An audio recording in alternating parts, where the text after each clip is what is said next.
What if the thing keeping you from truly enjoying your independence is not actual danger, but the constant fear of danger?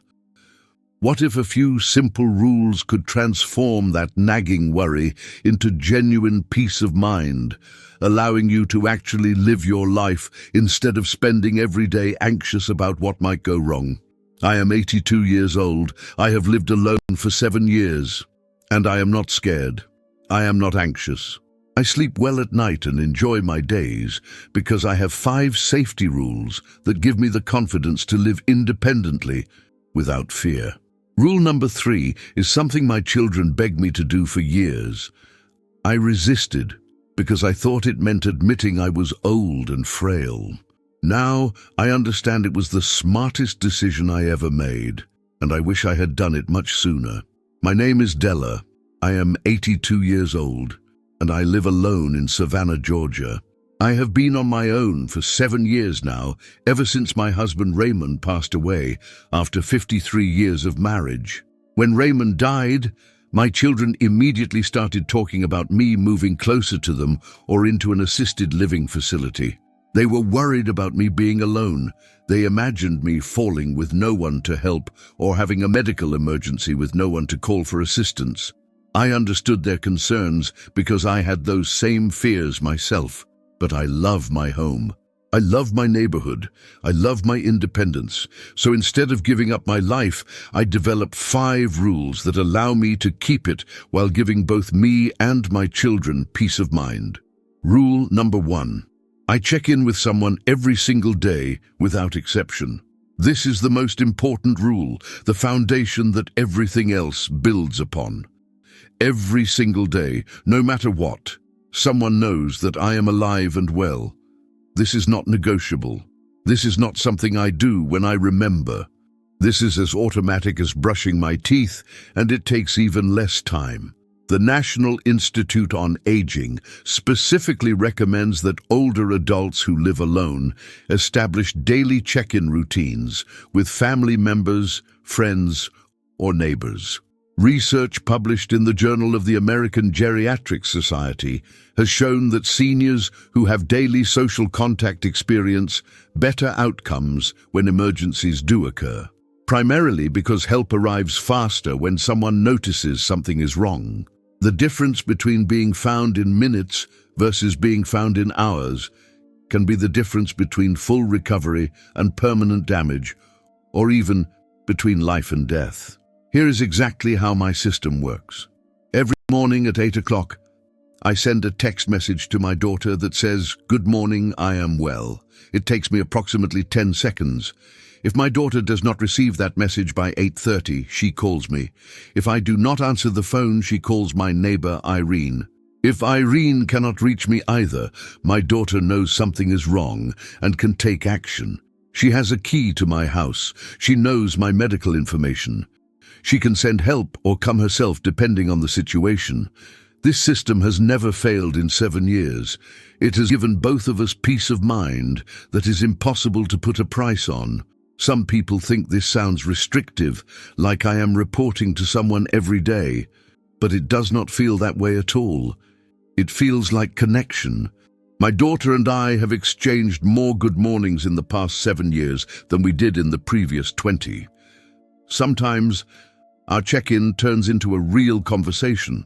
Sometimes it is just those 4 words. Either way, we are connected every single day, and that connection is a gift, not a burden. My neighbor Gloria is 79 years old. Last year, she fell in her bathroom early in the morning and could not get up. She lay on that cold tile floor for 14 hours before anyone found her. 14 hours. She was dehydrated, hypothermic, and terrified by the time help arrived.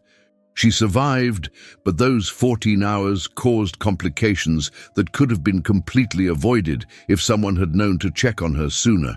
That will never happen to me. The absolute maximum time I could be alone and in trouble is a few hours, not 14. Check-in is not giving up independence. Check-in is the small daily price I pay for the freedom to live alone safely. Rule number 2. I made my home foolproof before I needed to. I did not wait until I fell to make my home safer. I made the changes while I was still perfectly steady on my feet, because after a fall, it might be too late. A broken hip at my age can be the beginning of the end. I was not going to wait for that wake-up call. The Centers for Disease Control and Prevention documents that falls are the leading cause of both fatal and non-fatal injuries among adults over 65. 1 in 4 older adults falls each year, and falling once doubles your chances of falling again. Research from Washington University School of Medicine published in 2023 found that home safety modifications can reduce the risk of falls by up to 40%. These are not complicated renovations. They are simple changes that anyone can make. Here is what I did to my home. I installed grab bars in the bathroom next to the toilet and inside the shower. I removed every loose rug and replaced them with non-slip alternatives, or simply left the floors bare. I improved the lighting throughout the house, especially in hallways, stairs, and the bathroom at night. I reorganized my kitchen so that everything I use regularly is within easy reach without needing a step stool or stretching. I made sure all cords were secured against walls where I could not trip on them. None of these changes were expensive. None of them made my home look like a hospital. All of them made my home safer. My husband Raymond resisted the grab bars for years. He thought they made the bathroom look institutional, like we were admitting defeat against aging. I finally convinced him to install them about 2 months before he passed. Just 2 weeks after they were up, he slipped slightly getting out of the shower and grabbed that bar instinctively. It stopped what could have been a serious fall. He admitted afterward that he had been wrong to resist for so long. Do not let pride put you in danger. Adapt your home while you are still steady, not after you have already fallen. Rule number 3. I wear a medical alert device, and it changed everything. For years, my children pleaded with me to get one of these devices. For years, I refused. In my mind, wearing a medical alert pendant meant admitting that I was old, frail, and one step away from a nursing home. I associated it with giving up, with decline, with the end of real living. I could not have been more wrong about what it actually means to wear one. The Journal of the American Geriatrics Society has documented that medical alert devices significantly reduce the time between when an emergency occurs and when help arrives. Studies show that seniors who use these devices are actually more likely to remain living independently for longer, not less likely. The National Council on Aging recommends medical alert devices as an essential tool for anyone who wants to age safely in their own home. These devices do not represent decline. They represent preparation. I wear a small pendant that looks like a simple piece of jewelry. It is waterproof, which means I wear it in the shower, which is statistically one of the most dangerous places in any home. It works anywhere in my house and in my yard. If I press the button, I'm immediately connected to a 24-hour monitoring center staffed by real people who can send emergency services or contact my family depending on what I need. The technology is simple and reliable. But here is what really changed. Before I had the device, I was afraid. I was afraid to take a shower when I was home alone, because what if I slipped and could not reach my phone? I was afraid to go out to my garden, because what if something happened and no one could hear me call for help? I was afraid to climb the stairs to my bedroom at night. That fear was shrinking my life, making it smaller and smaller. Now I do all of those things without fear, because I know that help is literally one button press away. The device did not make me less independent. It made me more independent by removing the fear that was constraining me. About 3 months after I started wearing it, I slipped on a wet spot in my kitchen. I did not break anything, but I was dizzy and disoriented and scared to try standing up. I pressed the button. Within seconds, a calm voice was talking to me, asking what happened, staying on the line while I collected myself. I did not need an ambulance. I just needed a moment and the reassurance that someone knew I was there. That experience confirmed what I already suspected. This device is not a symbol of weakness. It is a tool that allows me to be strong.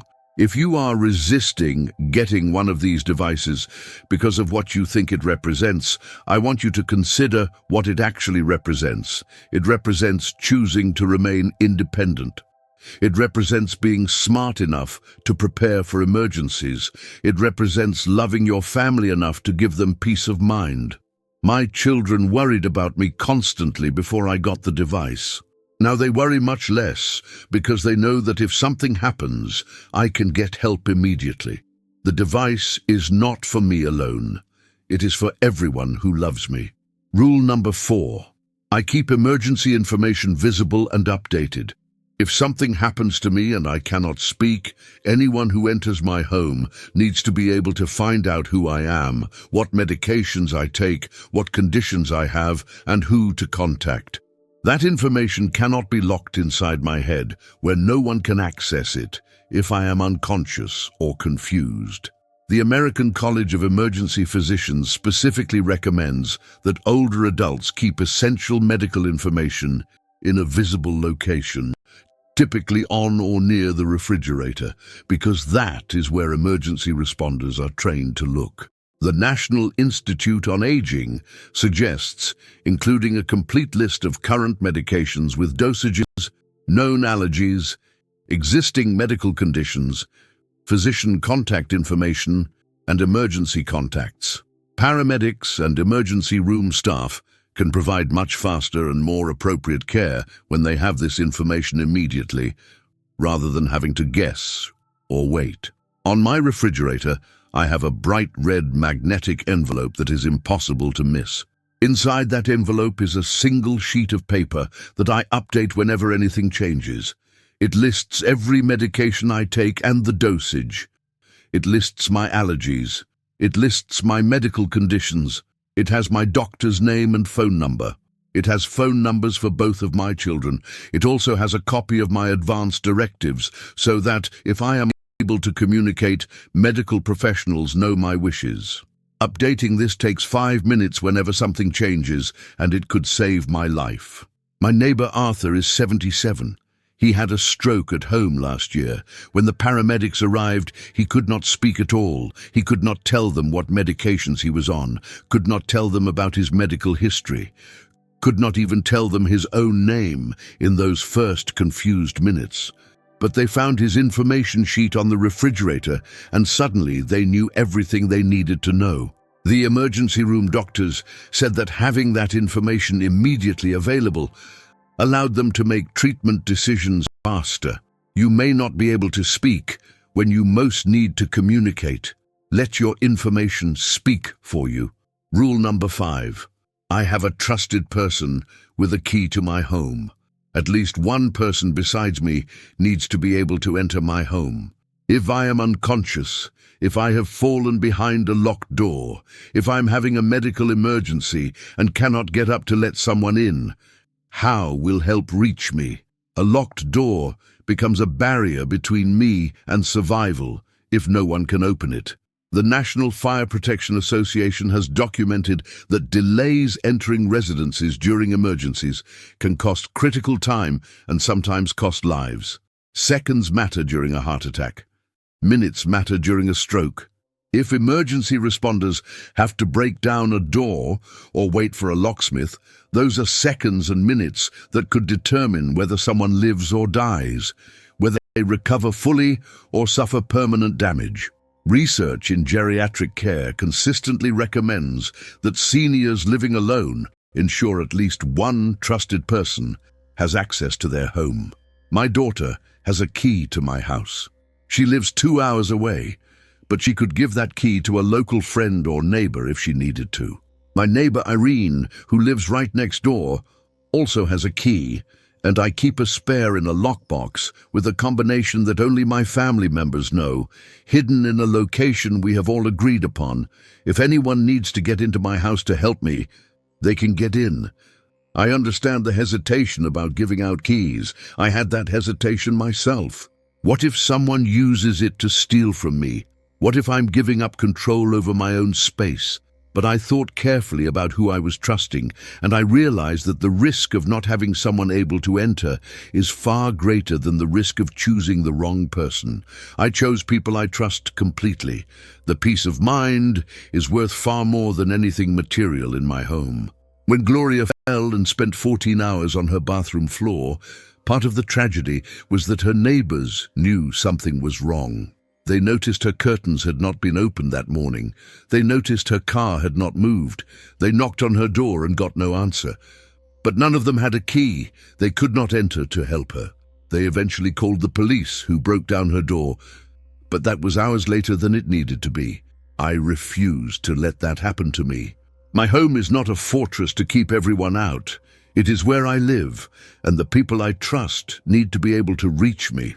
Having people with keys also serves another purpose beyond emergencies.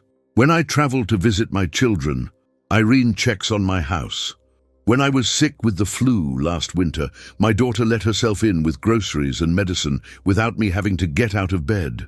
The keys are not just for emergencies. They are part of a support system that makes my independent life sustainable. Independence does not mean doing everything alone. It means having the right support in place to maintain your autonomy. Living alone at 82 does not mean living in fear. It means living with intelligence, with preparation, with simple rules that transform anxiety into confidence. I check in with someone every single day, so I am never more than a few hours from help. I adapted my home for safety before I needed to, not after a fall.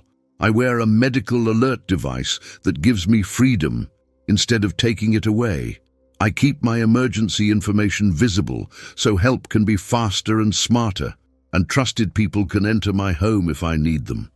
These 5 rules do not make me feel old or frail. They make me feel prepared.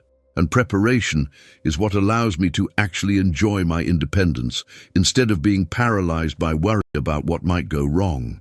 Do you live alone or have a parent who does? Tell me in the comments which of these 5 rules you already follow and which one you plan to implement this week. Your experience could help someone else who is trying to figure out how to stay independent safely. If this video gave you practical ideas for living with more peace of mind, hit that like button and share it with someone who needs to hear this message.